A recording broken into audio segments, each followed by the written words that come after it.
population. Mathematician Julie Gogg of Cambridge University revisiting the optimum strategy for using vaccines.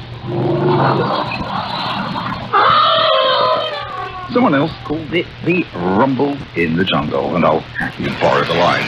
As well as their famous trumpeting, elephants generate deep note growls that shake the ground as an alternative channel for communication. And just as seismologists can locate earthquake sources with arrays of seismometers, so zoologist Beth Mortimer and her colleagues reckon they could put an array of metaphorical ears to the ground to help in their elephant behavioural studies and conservation work. Their vocal cords are so big, they generate so much force that part of the vibration goes through the air and part of it will go into the ground through their feet, but also the air vibration is so loud that it comes through the air as well.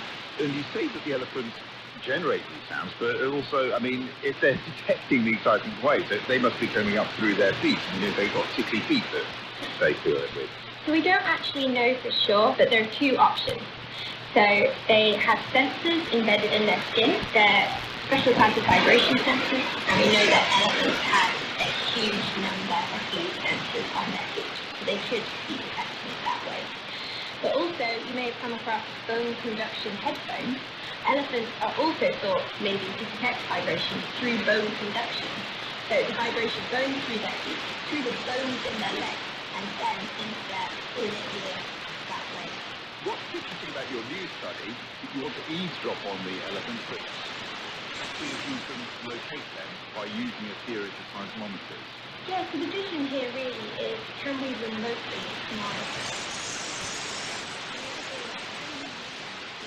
Seismometers out in the environment can detect elephant rumble.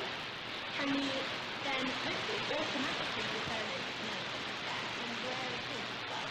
Where are you doing this work? Within open savanna in Impala Research Centre in northern Kenya, and we chose to put 4 seismometers around a watering hole, and we put acoustic sensors in exactly the same place. And we knew there were going to be lots of elephants going there in order to drink. So you're sort of comparing the signals to each other's sort of stations, and from that you can triangulate, I guess, effectively where the elephants were. Yeah, that's right. So it relies on a kind of time of arrival difference. So as you might expect, a seismometer or a sensor that's closer to the elephant would detect the rumble first. You would then have a slight time delay before it reached the second sensor that was further away. And in that way, you can then determine time differences between the different stations, and you can use that then to track where the elephant is. And how accurate were you? So for the seismic and the acoustic data set that we collected, we were able to get within 10 meters, so quite accurate in terms of a remote monitoring technique. And how far could you be away? How far do these signals actually go through the ground? We certainly know that we can detect them in the kilometre range. Whether it's more than that relies on gathering a lot more data, but you will get basically better data if you have a sensor closer to the elephant. So actually having a sensor.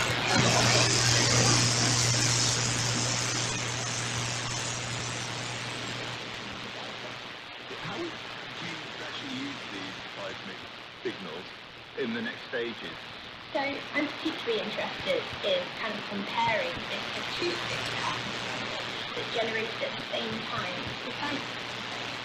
The idea would be if you can record these rumbles in a whole variety of different social contexts and environmental contexts, and you can compare the acoustic part of the rumble with the seismic part. Having these sensors out remotely monitoring is absolutely key to that study. But it sounds like you would imagine that would really help you understand elephant behaviour, but also maybe do conservation work. Absolutely. So if you can monitor elephants remotely, that is going to be really key for conservation. So potentially with this system, we can detect the elephant and locate the elephant in kind of the seconds timescale. So you can imagine how useful that would be if you can then send a text message or have some kind of signal going to a ranger, say, that can then perform an action as a consequence of that information. So that's really what we're working towards from a conservation perspective, is this ability to have this reactive monitoring approach, not just passive. Beth Mortimer of the University of Oxford. Her results were published in the journal Royal Society Interface. I'm Ronan Peace. The producer is Alex Mansfield, and we'll interface with you next week with another edition of Science in Action. Meanwhile, do see if you can locate our webpage at bbcworldservice.com. This is the BBC World Service. Join Alex Krutowski as she meets a Paralympic world record. Long jumper Lex Gillette. Trust is everything, and he puts it all in his guide, Wesley Williams. You have an individual who is out there all by himself. You can't see anything. All you can do is hear. Once I'm at the 16th stride, leave the ground, close your eyes, and wait for the sand to come. Lex Gillette, A Leap in the Dark, at bbcworldservice.com/documentaries. And in an hour, The Inquiry with Tanya Beckett. China wants to stop its workforce shrinking and is aiming to do so by allowing couples to have up to 3 children. The trouble is, they seem reluctant to do so. This week on The Inquiry, we ask, can China boost its birth rate? This is the BBC World Service, the world's radio station.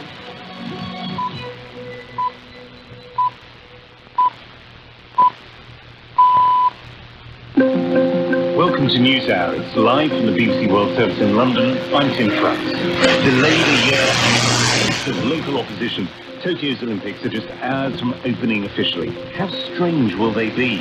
These are games and they're not really comparable with any sporting event that any Olympian or Paralympian has ever been to. We'll hear from the boss of World Athletics, Sebastian Coe. Also to grey and rebel fighters, claim to be making more headway against Ethiopian federal forces.